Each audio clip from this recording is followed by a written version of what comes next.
tome que vale.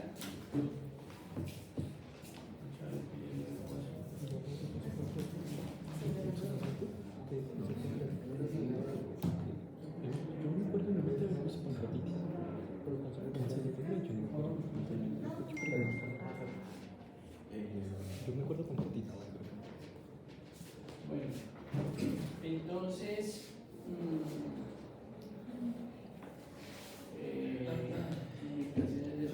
entonces básicamente vamos a hacer una revisión breve sobre todo que tiene que ver con el cáncer, ¿no?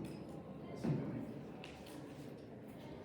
Entonces, en la génesis de la enfermedad citopética, o sea, tuvieron la charla también de hemorragia con el doctor les habló de esto. ¿Les habló del HP? Sí, señor. Sí, bueno, exacto. Entonces hay unos factores, los defensivos básicamente cuáles son, ¿qué defiende el intestino, el sangrado y la ulceración? El moco y el flujo sanguíneo, básicamente son los dos grandes importantes. ¿Sí? Lo demás son todo lo que más ustedes ven ahí. Y el HP, ¿el HP cómo se trata? Ahorita, moco y flujo sanguíneo. ¿El HP cómo lo trataría? ¿Cómo es el tratamiento?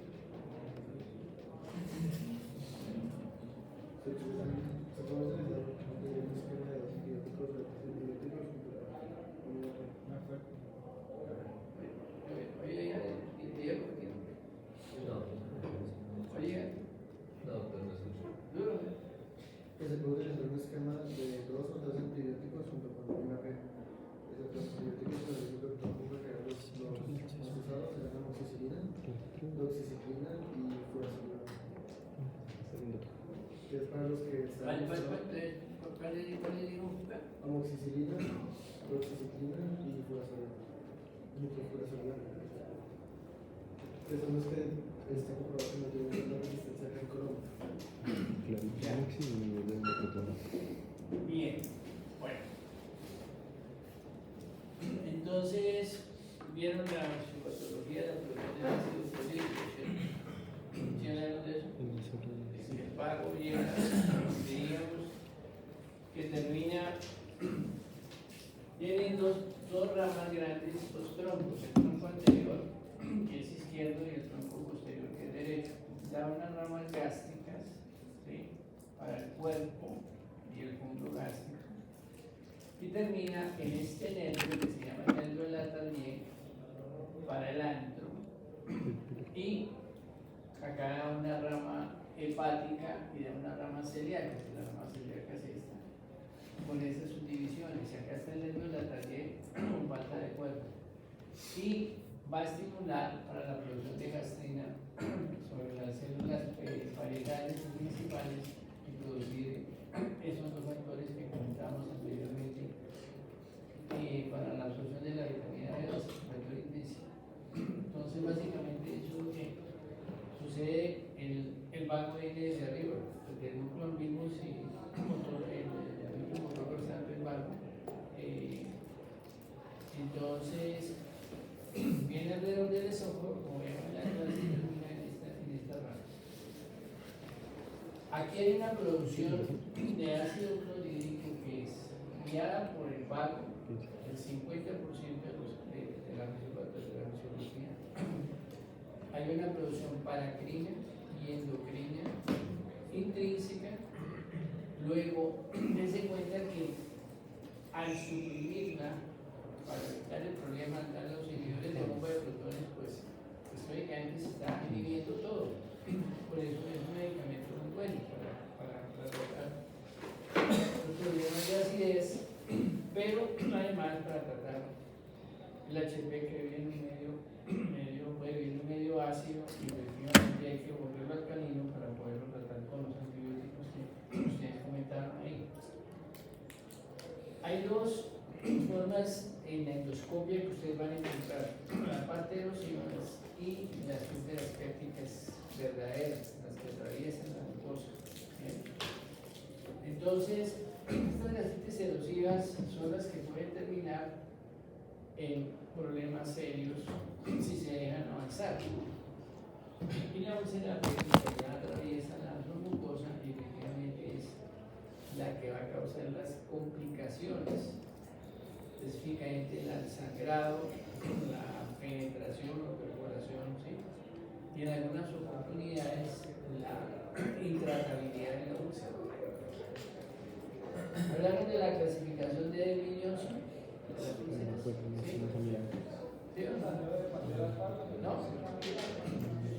Las úlceras gástricas se clasifican clásicamente en estas tres. La úlcera 1, que es la de la columna menor, que es por deficiencia de uno. La úlcera 2, que es la gástrica irregular, que es por hipersecreción de ácido clorhídrico. Y la tipo 3, que es la pepilórica, por hipersecreción. Hay una tipo 4, que es de la curvatura, que es producida por medicamentos. Y hay una subcardial que es la tipo 5, que son las que se le han añadido a esta clasificación de David Johnson, que es clásica y que ustedes la van a encontrar en los diferentes artículos. Llegan a enviar un artículo sobre observaciones. Entonces, la úlcera péptica, como le digo, pues cada vez en forma la crónica la vemos menos. ¿Por qué la vemos menos? Porque básicamente se trata del helicobacter pylori. Y eso, pues ya teóricamente las complicaciones las seguimos viendo, pero no con la incidencia que la veíamos antes, desde que Marshall y Warren descubrieron el helicobacter pylori por allá en 1983.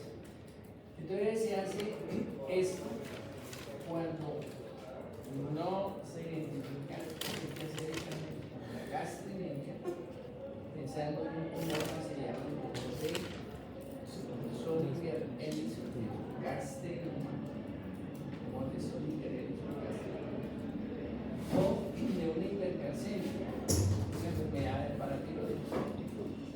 El 80-90% son adenomas paratiroideos, menos del 1% es un carcinoma paratiroideo, y el resto son las hiperplasias de las paratiroides.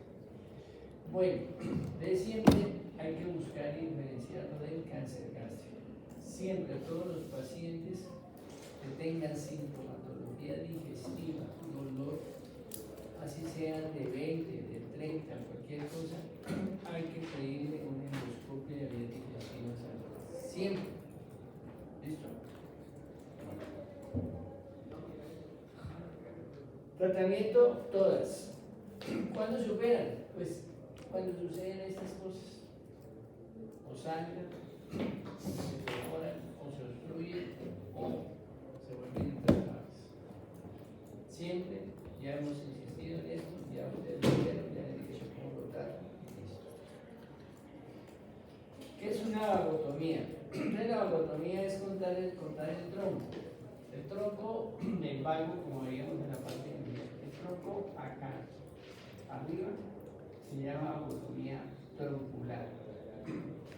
Si cortamos las ramas que solo van para el estómago, se llama selectiva. Y si cortamos las ramitas que solamente entran al cuerpo o al fondo, se llama supraselectiva. Dense cuenta que esta es la única que respeta el nervio de la tarsal, porque si cortamos aquí o cortamos acá, pues este nervio queda suelto. ¿Y acá qué pasa? El antro pierde su motilidad, el píloro que está acá se cierra, entonces se produce un síndrome pilórico. Entonces, por eso, en la vagotomía troncular y la selectiva hay que hacer una piloromastia, un procedimiento de drenaje, que básicamente son estas tres, la de Hayden-Nicoulix, Pilgrim y Earney. Hayden-Nicoulix es esta. Se hace incisión vertical y se cierra transversalmente. ¿Para qué? Para que quede más amplio el drenaje del estómago. Piloroplastia de Hayden-Nicoulix. Las otras se pueden hacer, pero para modelos deformados, ustedes también tienen en el libro en qué consiste cada una de ellas. Pero básicamente parte de la cultura, diría yo, quirúrgica que ustedes deben conocer después de haber pasado por un cursito de cirugía general. Ya no tengo que explicar esto, porque una vez que se quite el estómago, se reconstruye con cualquiera de estas tres cosas que ya vemos, B1, B2 y hierro. Dijimos que la mejor es la Hierro. ¿Y la hemorragia qué se hace? El alimento menos agresivo. Básicamente, sí, el 95% de las veces se controla con la endoscopia, con la inyección de adrenalina, con la esclerosis del vaso sangrante, con morbato sódico, con solución salina hipertónica o con alcohol al 90-95%, inyectan y pasa, ¿ya? Casos más agresivos, pues obviamente toca abrir, hacer gastrotomías y hacer la sutura de los sitios sagrados. Pero vuelve y juega. La mayoría de las veces se controla con la endoscopia. La perforación, se coloca el parche de Graham o el parche de Graham, G-R-A-H-A-M, Graham. La cirugía escrita hace muchos años, 1938 escribió esta cirugía y se sigue haciendo actualmente por vía laparoscópica o por vía abierta, pero es muy sencilla. ¿En qué consiste? En coger un pedazo de triplón, colocarlo encima, suturarlo y taparlo, o sea, hacer una maniobra de tapar el orificio y tratar el Helicobacter pylori tratamiento médico. Rara vez se necesita de recurrir a la vacunación, a vacunomías, solamente en los casos que de pronto definitivamente no han mejorado por alguna cosa, pues se puede hacer la vacunomía, pero eso no, como le digo, cada vez menos. Son los tres tipos de vacunomía que se hacen. La obstrucción por deformidad del duodeno, entonces hay que quitarla. ¿Cómo se quita? Pues se quita todo el antro, ¿sí? Que es el que produce el ácido clorhídrico. Y se puede hacer la vacotomía transmuscular. Y se hace una ¿qué? Una hierro y se reconstruye como tratamiento para disminuir la úlcera, digamos, intratable. Acuérdese que siempre hay que descartar que no tenga un gastrinoma, un síndrome de solidarismo por hipergastrenemia. Eso se mide en picogramos, entonces se mide la examen de laboratorio y se mide la gastrina. ¿Ya? Bueno, en cuanto al cáncer gástrico, como ya tuvieron la clase, ¿no? ¿Qué le digo del dolor de Junca? ¿Que era frecuente en Colombia o no es frecuente? Sí, es frecuente. ¿Sí? Muy frecuente. Que cada vez lo vemos más hacia arriba aproximado. Sí, ¿por qué? ¿Qué les digo el tratamiento del HP?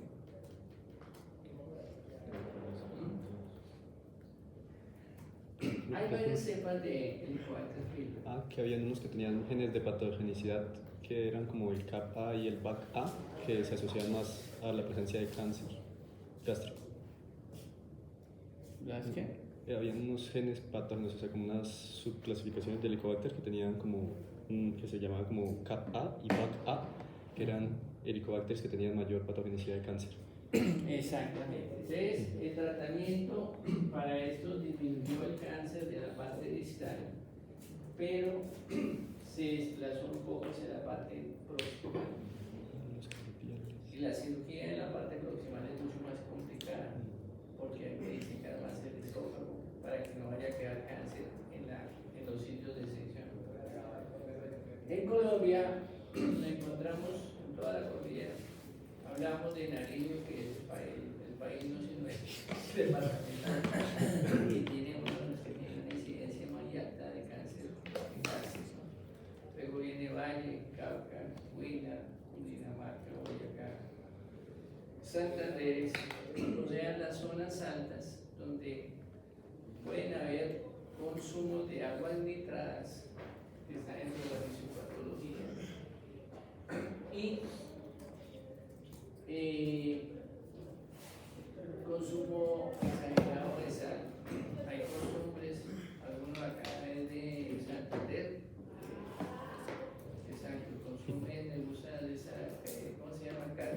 La carne oreada. Que, carne sí. oreada, ensalada, esa Sí, es señor. lo más cancerígeno que hay. Pero rico, pero rico. Pero sabe rico. Pero pues sí, exacto. Entonces es importante eso. Seca por el humo de la leña, se seca la Esta carne. es, aquí ustedes ven la secuencia de la aparición de la evolución. Si le hacemos una endoscopia a todos los que estamos acá, lo más seguro es que estemos, algunos de pronto pueden estar aquí o estar acá. De aquí para allá es cuando hay que ponerse pilas, porque ya es el comienzo de la transformación. Entonces, esto puede terminar en tablacia, intestino delgado, colónica, hay una cantidad de factores genéticos, como ustedes ven acá, miren, el P53, que es el guardián del genoma humano, el Bromel, el BRCA2, la explosión colónica, la alteración del gen de la decaderina, el CDH1, que es para la adherencia de las células, el virus del Epstein-Barr positivo, la inestabilidad cromosal, pero digamos esto es una clasificación ya molecular que actualmente se hace, que se sabe que tiene una tendencia mayor a la aparición de cáncer gástrico. Bueno, entonces se produce una irritación crónica que va formando esto. Entonces, el temprano es aquel que está combinado la mucosa y submucosa dependiente de las metástasis linfáticas. Creo que él les dijo eso, que hablamos de eso. La incidencia de metástasis menos del 1 o 2%. Y la otra es, esa es la clasificación japonesa, y la otra es la clasificación avanzada, que va más allá de la submucosa, lo que dice la clasificación de Borman.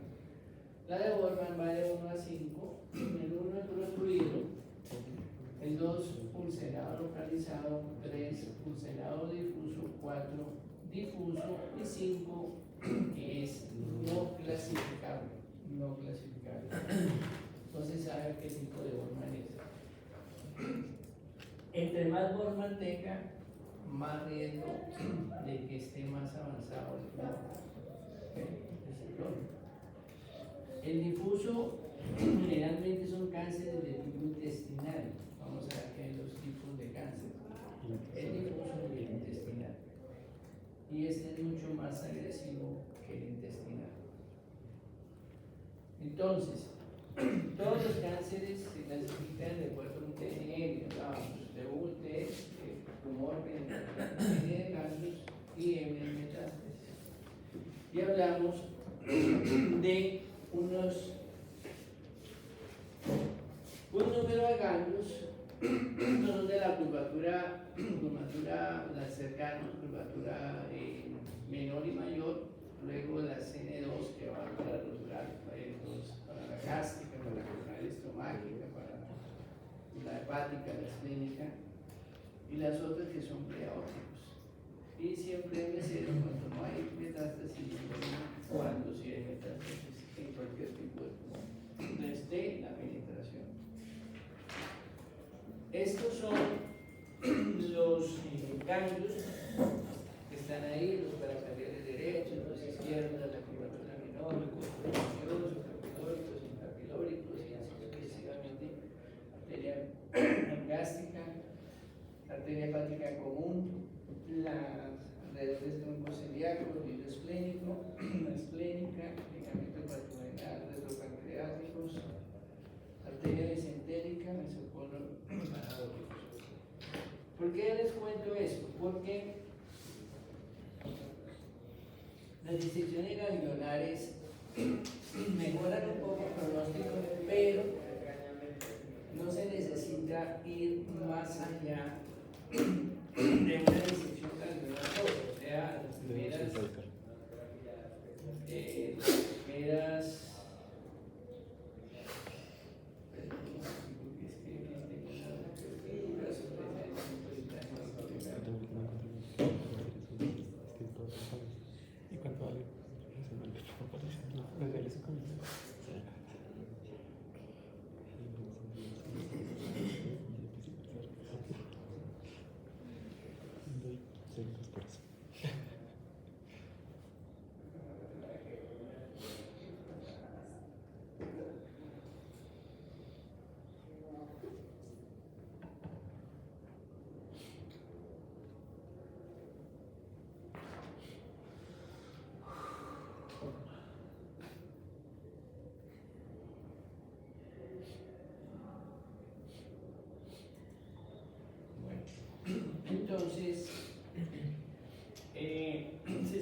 Todos estos estudios los hicieron los japoneses, que son los que tienen incidencia alta de cáncer gástrico y que son los que han hecho los estudios más grandes.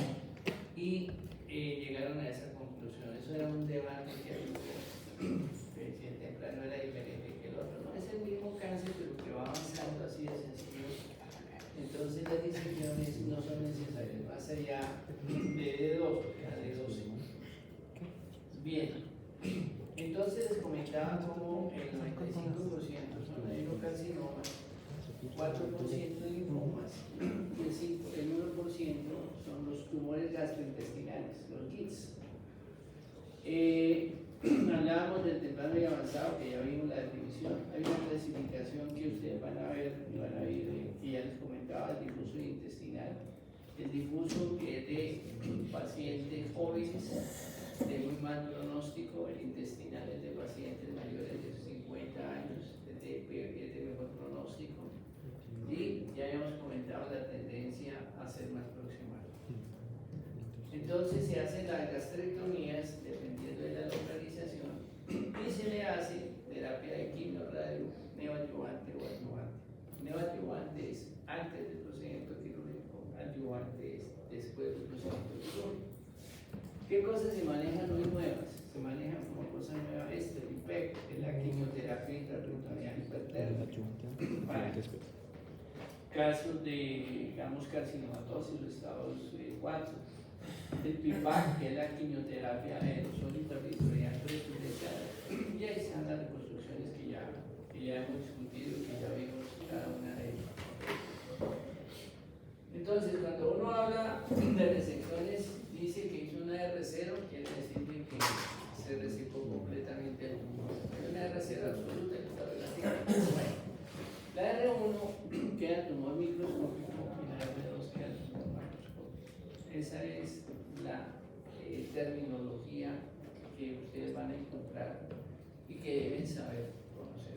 Estos conceptos deben sabérselos y los podemos preguntar en un examen. ¿Ok? Si está localizado en el cuerpo o en el fondo, se quita todo el estómago y se hace una reconstrucción. ¿Qué es gastrectomía total radical? Radical significa quitar el epiclor mayor y el epiclor menor. Radical en gastrectomía implica quitar el epiclor mayor y el epiclor menor, porque es el sitio más frecuente de metástasis después de una recidiva. Si está en la parte distal, una gastrectomía subcutal distal. Hay que dejar un margen de 6 centímetros, 5.5, 6 centímetros del sitio del tumor arriba para que no haya. Eso está estudiado ya por patología. Usted sabe que si no es un difuso, si no es un intestinal, se puede dejar 6. Si es difuso, generalmente hay que hacer gastrectomía total. ¿Me entienden? Ahora hablando de difuso e intestinal. Si es difuso, vamos a la gastrectomía total. Y si está proximal, pues se quita todo el estómago, muy de allá, y se resecan los últimos 8 o 10 centímetros del esófago y se hace la anastomosis con el ayuno y hierro. Ya vimos que era el hierro, cómo se sube el alza. Ahí es donde se utilizan las suturas mecánicas, tiene indicación absoluta, se utilizan la sutura mecánica. Son suturas circulares, unas grapas que unen las dos órganos, el esófago y el ayuno, como una cita ahí en una botica, y así hacen la anastomosis. Bueno, eso es el tratamiento del cáncer gástrico. Ese tiempo que lo el doctor Junga echándole, ahí lo resolvemos en 5 minutos. Bueno, páncreas.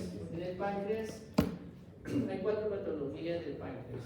Las pancreatitis, que teóricamente van a tener su clase de pancreatitis importante. Las cánceres pancreáticos, que es el terror, el tumor más malo que hay, el cáncer de páncreas. Los tumores quísticos y los tumores endocrinos, que pueden ser funcionantes y no funcionantes. Los no funcionantes representan más del 75-80% de los tumores endocrinos no funcionantes. Nosotros vamos a mirar, y ya vimos donde se localizan en los islotes de Landes. Exactamente. ¿Por qué les muestro este pedacito? Es para recordarles que comparten el páncreas y el duodeno la circulación a través de las arterias pancreático-duodenales superiores e inferiores, ramos de la mesentérica superior y la mesentérica inferior, que forman un arco y que por eso retirar uno sin retirar el otro pues no es tan fácil. Segundo, si vamos a hablar de un concepto oncológico, pues realmente hay que quitarlos ambos por el riesgo de invasión. El conducto de Wilson, de la pasa. La otra cosa importante es los vasos mesentéricos que pasan por el cuello del páncreas, cabeza, cuello, cuerpo y cola. Aquí pasa la arteria mesentérica superior y la superior, las ramitas, que sale la cólica derecha y la cólica media, que van a irrigar el colon también. Entonces, cuando se compromete, detrás de esto está el proceso uncinado. El proceso uncinado es este pedacito que envuelve aquí por detrás estos vasos. Entonces queda como enrollándolo. Entonces, cuando el cáncer compromete estos vasos, los toca, hay una clasificación que se llama la clasificación de borderline, de saber si hay que hacer quimio o radioterapia neoadyuvante para poder llevar al paciente a cirugía y resecar el tumor. Bien. Hay casos donde definitivamente lo invade y ya es más complicada la situación, porque también se pueden hacer resecciones de esos vasos, pero no es como tan fácil ni es ideal. El pronóstico de esto es muy malo. O sea, la sobrevida a 5 años es menos del 15% cuando es un cáncer avanzado. Bien, desde que clasificaron los estados. Estos son los factores de riesgo que ustedes ven ahí: raza negra, antecedentes judíos, masculino, y algunas genéticas como las que ven ahí: BRCA2, poliposis intestinal, con unas máculas en la boca y en la lengua, las pancreatitis hereditarias, la diabetes tipo 2. Se sabe ya hoy en día que la diabetes tipo 2 predispone a la aparición de cáncer pancreático también. Siempre hay un marcador tumoral importante que es el RAS. Y estos serían los que pronto pueden estar apareciendo ocupacionales. El 90% son exocrinos, un 80% de adenocarcinoma. Y también el marcador tumoral importante es el CA19, hay una glicoproteína que cuando está elevada, hay una masa en la cabeza del páncreas y hay una elevación del CA19, ¿qué es? Pues es un cáncer de páncreas. Los que están localizados en la cabeza del páncreas, el diagnóstico es mucho más fácil porque se hace un centro mictérico exclusivo. Cuando están en el cuerpo y en la cola, pues realmente el diagnóstico es tardío y el pronóstico es muy malo. Se puede hacer la laparoscopia, se puede hacer TAC, se hace ultrasonía, tomografía de emisión por positrones y la CPE. La laparoscopia normalmente en la mayoría de los cánceres gastrointestinales se hace por una razón, porque puede hasta un 20 o 30% de los casos que parecen operables tener carcinomatosis. Entonces hay que hacer lo que veíamos anteriormente del PIPAC, de la quimioterapia intraperitoneal, y no quiere decir que las hamburguesas produzcan cáncer. Yo lo coloco ahí porque pues aquí algunos de ustedes es vegetariano. No, afortunadamente no. ¿Verdad? Sí. Bueno, así que los invito a todos. Aquí directo para cobrar.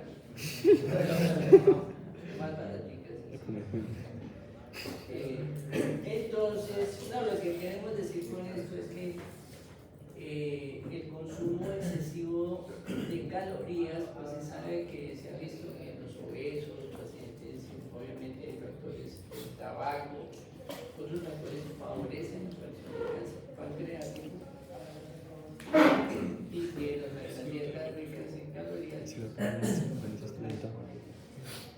¿Cómo se trata? Pues puede ser un tratamiento paliativo, no quirúrgico o quirúrgico, o resecando el tumor del páncreas. Generalmente los estados ya tendrán estado 1, estado 2, se pueden hacer las cirugías, que son la pancreatonectomía, que se llama la operación de Whipple,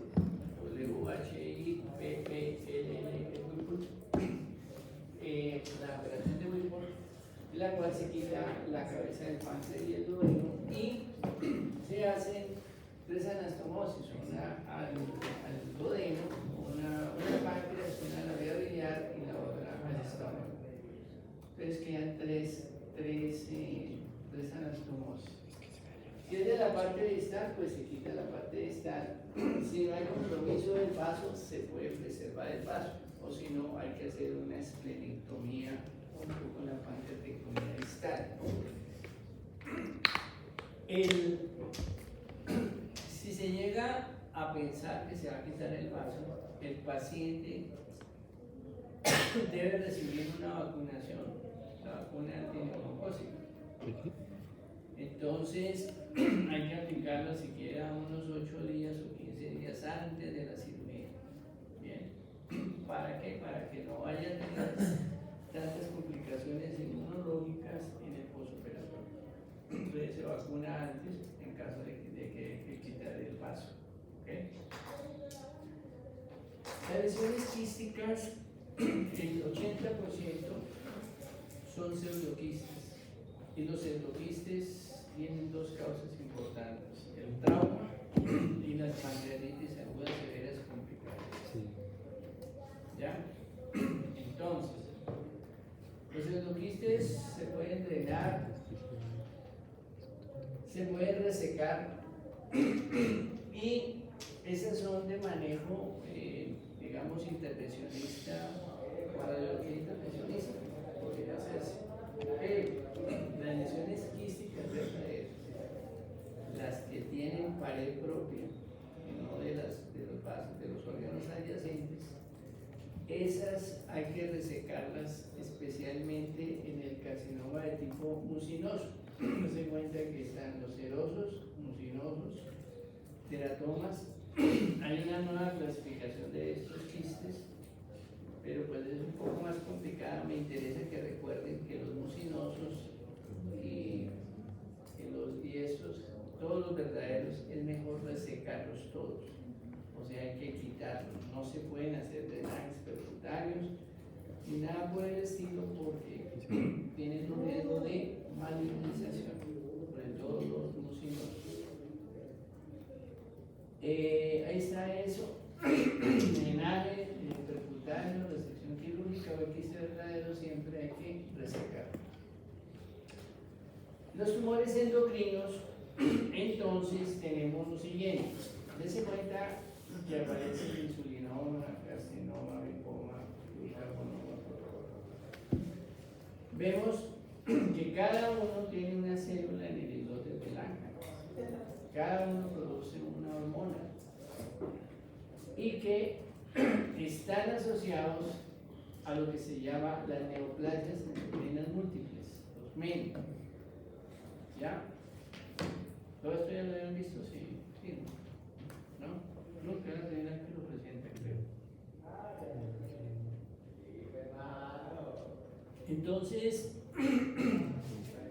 el más frecuente de todos los carcinomas productores o endocrinos del páncreas es el insulinoma. Pregunta esa, apúntela, pero ya. Después, ya, esa sí la apunté. Bueno, muy bien. Las neoplasias endocrinas múltiples tipo 1, tipo 2, hay que diferenciarlas, cada uno tiene unos tumores, sin embargo, pues como digo, están asociadas a esas neoplasias. La una produce insulina por hipoglicemia, la otra produce los famosos tumores de Soliquerelis, que decíamos, el carcinoma.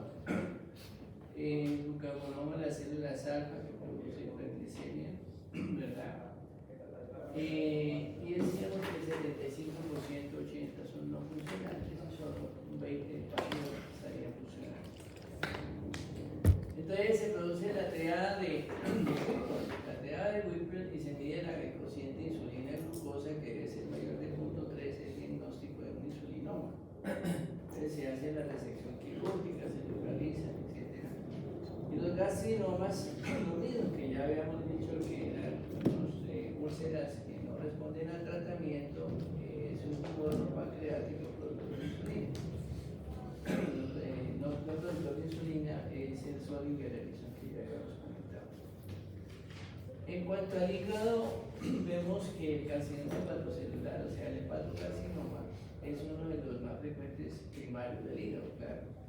¿Causas cuáles? La hepatitis B, la C y el alcoholismo. Por eso se molesta tanto con la vacunación para la hepatitis B, porque pues la C, porque de todas maneras se puede transmitir pues, por las dos vías, vía sexual y la vía directa de los accidentes biológicos, ¿verdad?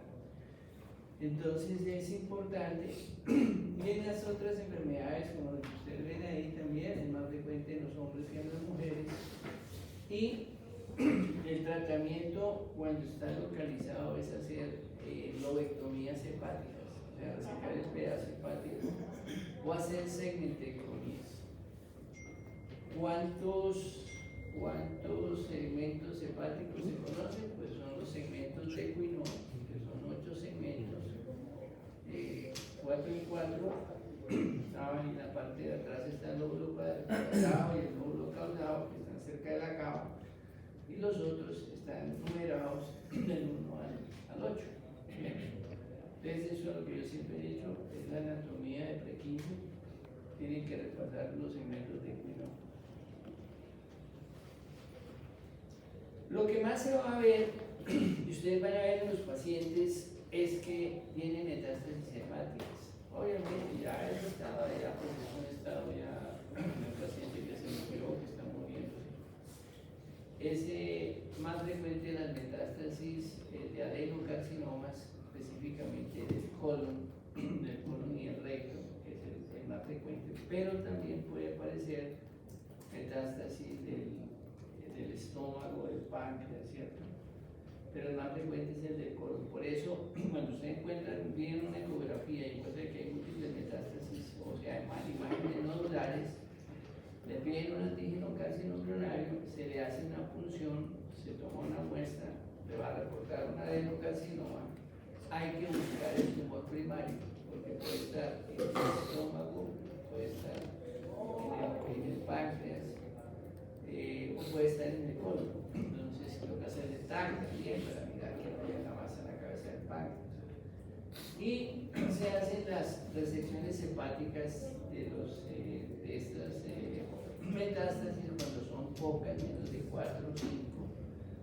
Y se utiliza la quimioterapia, entre los cuales están los irinotecan y el oxaliplatino, que son dos medicamentos que los oncólogos manejan muy bien, más anticuerpos monoclonales que es lo que ha mejorado el pronóstico de estos pacientes. El otro cáncer que ustedes pueden encontrar es el tumor de la vesícula, que se ve más en pacientes mayores, con factores predisponentes.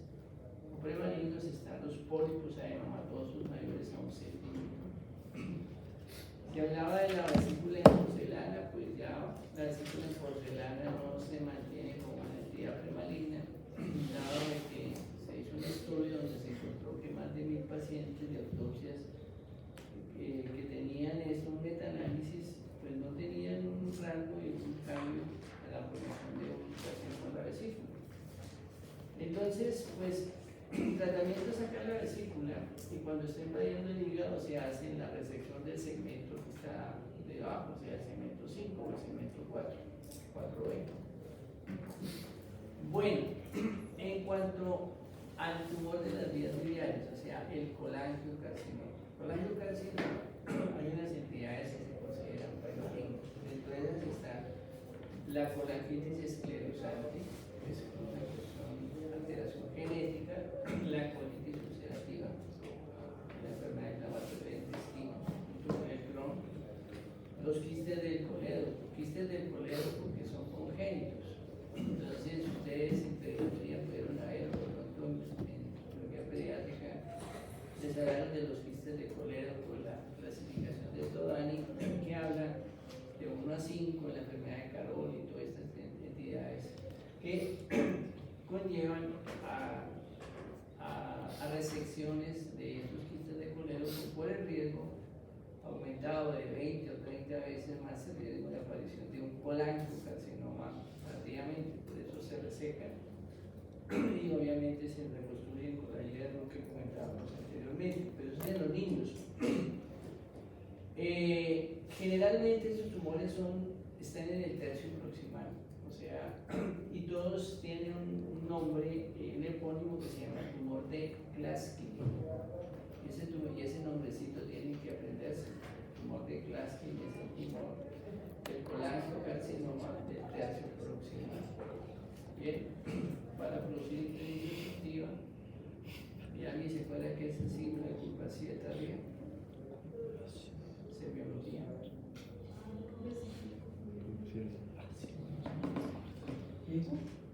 Es una dilatación de la vesícula no dolorosa producida por un cáncer de páncreas, pero o del tercio distal de la vía biliar, del Koledo. Entonces, esto hay que tenerlo en mente porque pues el paciente no va a saber que puede tener un riesgo. Ya veríamos la clínica, se puede hacer ecografía, el examen de elección para ver la dilatación de la vía biliar es la ecografía. Una vía biliar no debe medir de 6-7 milímetros. Cuando está aumentada, pues entonces hay una obstrucción y si está entérico y ha perdido peso, pues hay que pensar en la posibilidad de un colangiocarcinoma y más si es un paciente mayor. En un paciente joven, con ictericia no severa, pues no piensa en una coledopolitiasis. Ustedes ya están revisando con el doctor Giovanni García esas guías de tratamiento. Entonces se puede hacer una CPRE, se pueden hacer colangiotranspariencia en los tumores altos, se puede hacer colangioresonancia.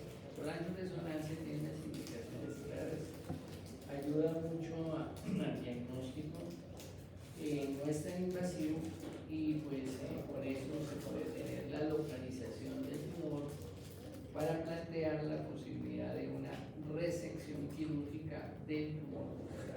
Son cirugías bastante complicadas de hacer. Esta es la clasificación clásica de los colangiocarcinomas de mismo Corlet, donde la dividen en 4 tipos. Miren ustedes, la tipo 1 está aquí a este lado, que está a más de 2 centímetros de la bifurcación, o sea, acá abajo. La tipo 2 ya está a menos de 2 centímetros y es mucho más complicada la realización de la cirugía. La 3A coge el hepático derecho, la 3B el hepático izquierdo y la 4 coge la confluencia de los hepáticos. Entonces, como ustedes entenderán, las primeras son relativamente pues, cirugías no tan complejas, las otras realmente son mucho más complicadas y generalmente estos pacientes terminan solamente derivándolos con catéteres con colocación de stent porque no son operables.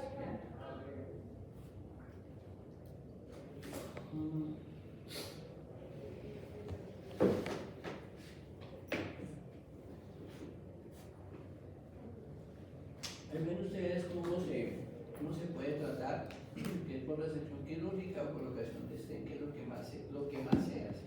Generalmente, últimamente allá en el hospital reciente, el doctor Guevara, que está encargado de hacer todas estas cosas, muy pocas veces que ha hecho un reseccionamiento de este tipo, porque todo termina con derivaciones con catéteres o con colocación de stent.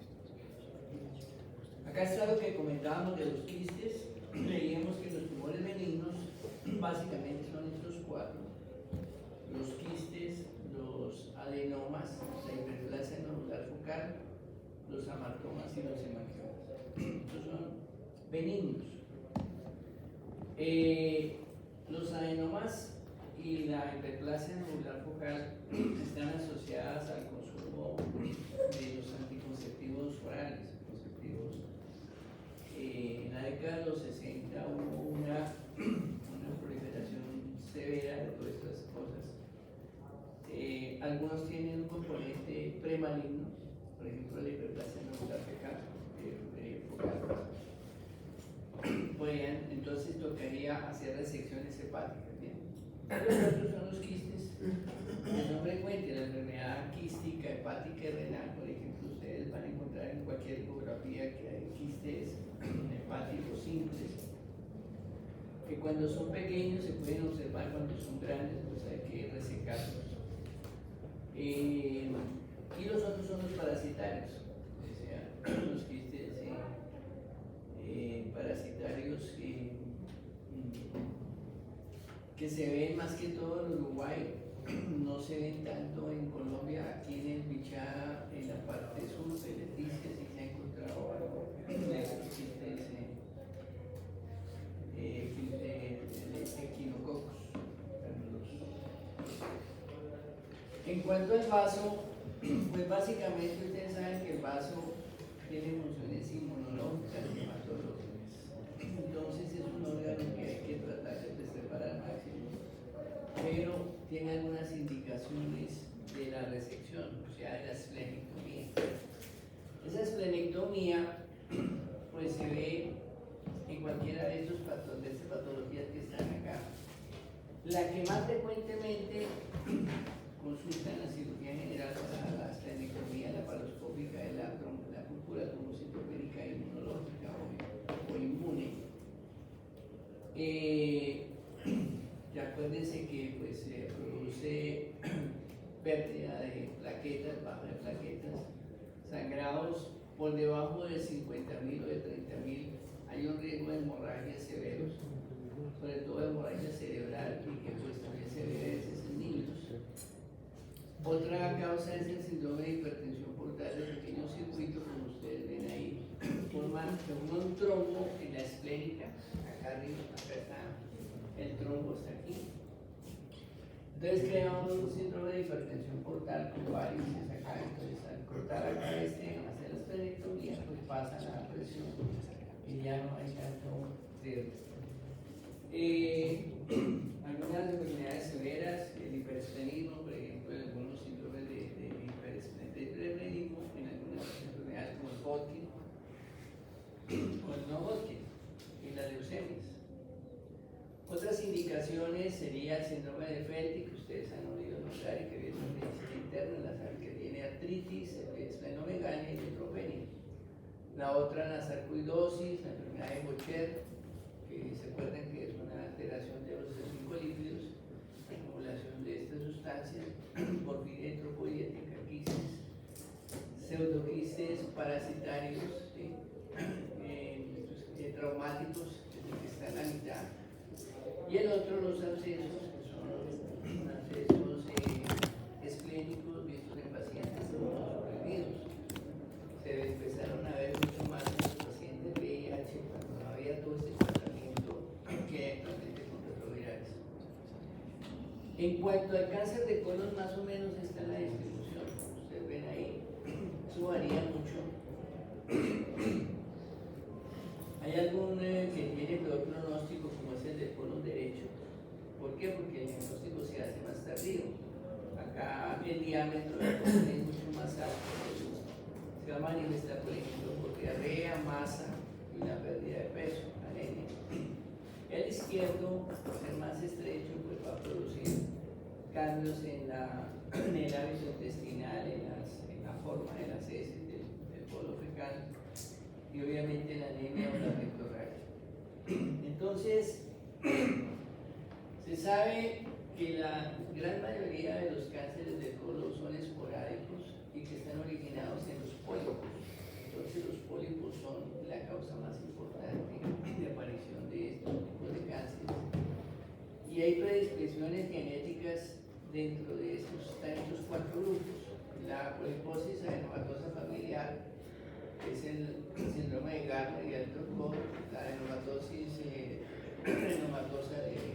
colónica, la carcinoma colónico no polipósico hereditario, la que está al lado de allá, que se llama el síndrome del LINS 1 y el LINS 2. Entonces hay que recordar que el LINS 1 y el LINS 2 es una enfermedad que puede tener riesgo de aparición de cáncer a largo plazo. La colitis ulcerativa y la enfermedad de Crohn, enfermedad inflamatoria, el antecedente de carcinoma colónico y el antecedente de cáncer intestinal en un familiar de primer grado. Son factores de riesgo importantísimos, pero multiplican. Lo más importante son la presencia de los pólipos. Y los pólipos pues, pueden ser familiares, como en estos casos, o adquiridos. Y para eso se hace un tamizaje. ¿Cuál es el tamizaje? Pues se puede hacer sangre oculta en heces, que tiene una sensibilidad a un hemoculto alta, más del 90-95%, o la colonoscopia. La colonoscopia se debe realizar por encima de los 45-50 años. Y ahí sí pasó pacientes de factores de riesgo, pues para hacerla antes. Se resecan los pólipos adenomatosos, los pólipos vellosos tienen mayor riesgo de aparición de cáncer. Y hay un marcador tumoral importante que es el antígeno carcinoembrionario, ¿no? El antígeno carcinoembrionario es el marcador. ¿Por qué? Porque cuando se reseca el tumor, se ve cómo cae el marcador tumoral y cuando hay recidiva vuelve a elevarse el marcador tumoral. Para eso sí. Entonces se hacen los diferentes tipos de colectomías. Se utiliza el 5FU, que siempre ha sido el tratamiento de elección como para quimioterapia en estos pacientes, así como la radioterapia también se está utilizando. En el cáncer de recto es igual. Lo que pasa es que se encuentra en un tubo que está en la pelvis, entonces la disección del mesorrecto es mucho más complicada. Entonces se puede resecar completamente el recto con el ano. Acuérdense que el recto tiene tres porciones: la distal, que son los últimos 6 centímetros, la segunda que va hasta los 12 centímetros del margen anal, y la otra que está por encima de 12. Entonces, las que están abajo se hace abdominoperineal, aunque también hoy se tiene la tendencia a conservar el esfínter anal, haciendo las anastomosis coroanales y haciendo bolsas colónicas de poto. Entonces se reseca todo, se anastomosa anal. ¿Para qué? Para conseguir la conservación de para la aplicación. La anterior baja es la que está por encima de la restricción peritoneal.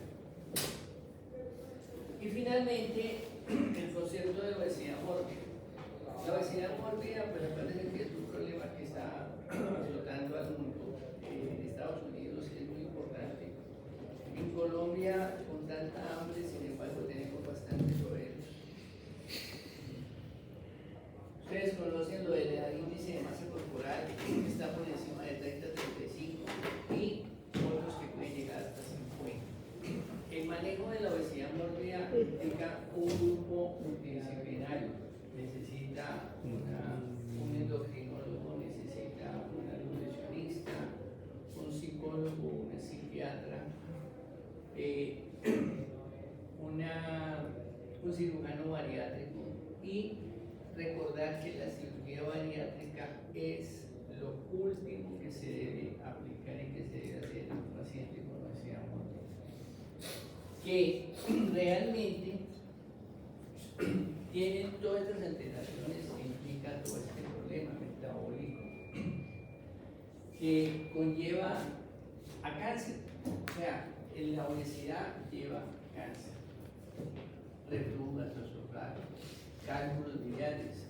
El 90% de los cánceres de la vesícula tienen cálculos biliares, por eso hay que sacar la vesícula cuando hay cálculos biliares también. Tiene una entidad premaligna en el sentido, litiasis, artritis, alteraciones articulares.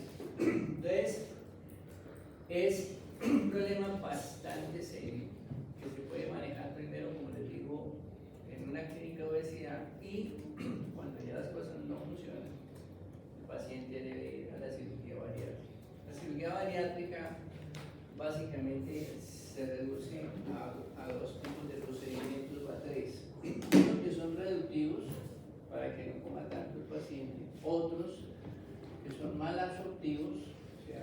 absorba, y otros que unen este con este, que es el bypass gástrico en hierro. Este bypass gástrico en hierro es el mejor. El doctor Hasmo creo que les habla de algo de eso, no sé si ya tuvieron una clase con él. Él de pronto les va a hablar de eso. Entonces ese procedimientos reductivos, pues está la banda gástrica ajustable, está el balón gástrico también, por ejemplo. Está una que estuvo en boga mucho, que es en la manga gástrica, que es resecar toda gran parte de la musculatura mayor, que es el sling gastric. Sin embargo, esto tiene un alto índice de recidiva porque esto se puede volver a dilatar. ¿Bien? Por eso lo que más funciona es el bypass gástrico en hierro. Miren la hierro otra vez acá, allí. Aquí queda una bolsita pequeñita de unos 30 centímetros. Entonces la comida llega acá, pasa acá. Acá queda esto como la bilis y el cubo pancreático, llegan acá, se unen acá. Y esto queda acá. Aquí se produce una hormona que se llama la grelina. La grelina es importante para qué? Para el estímulo del apetito, a nivel del hipotálamo. Entonces, por eso pues, teóricamente se deja para mantener ese ciclo y eso es lo que mejor resultado da. Esto ya es una cirugía bastante dramática, se llama suitodenal, que realmente es complicadísimo porque usted pone, si ya acorta acá la distancia, coloca la desembocadura aquí en el cubo pancreático y todo a 20 o 30 centímetros de la válvula ileocecal, pues lo que absorbe es nada. Los pacientes pierden mucho peso, pero son muy dramáticas y pueden morir. Además, no me juega, un paciente de estos tiene un trastorno psicológico, mental. Necesita un psicólogo, un psiquiatra. Hay mucho suicidio dentro de estos pacientes cuando ya alteran completamente su estilo de alimentación. No hay que tener mucho cuidado con eso. Y eso sería la forma de manejarlo quirúrgicamente. Médicamente, pues están utilizando, pueden utilizar algunas cosas de estas, realmente no funcionan mucho. Realmente los diabéticos les están dando medicamentos para bajar la glicemia y además tienen como efecto colateral pérdida de peso, como 7 o 8 kilos cuando lo utilizan las inyecciones subcutáneas durante un mes, medio, 2 meses y ayuda a esto de manera entonces, muchachos, esto era lo que yo les iba a decir. Miren, ahí están algunas preguntas de qué es cada cosa para que ustedes vean cómo se hace eso. Una parte de la anatomía, la clasificación del ritmo. Se repiten las vagotomías, la clasificación de Dios, todo esto lo vimos ahorita. La clase de Henry Kulix, la clasificación péptica, un síndrome psicológico por úlcera abdominal, tratamiento de la úlcera péptica perforal, el Patsy de Graham, las indicaciones de esplenectomía, la manga gástrica, que es la que le dije que es realmente quitar la curvatura mayor, los tumores hepáticos benignos, los tipos de osmotomía, cáncer de colon, que no son factores predisponentes para cáncer de colon. ¿Cuál es la diferencia entre cáncer de colon y recto? Que es el mesorrecto, que está colocado en la pelvis. El tratamiento quirúrgico, la operación al lóbulo perineal, la operación de Miles, la anastomosis colónica, los diferentes segmentos, y creo que muchachos, eso era todo. Miren que te digo, esto, la gran mayoría, por no decir que todo, es nuevo para ustedes. Pero si no se los digo, ustedes creen que eso no existe. Y ustedes el día de mañana van a llegar a cualquier lado y me van a decir, oiga, jamás les hablaron de esto. La de ese colmo. Y esa es la primera facultad de medicina del país. Entonces, ¿qué van a hacer? Seguir estudiando, se dan cuenta que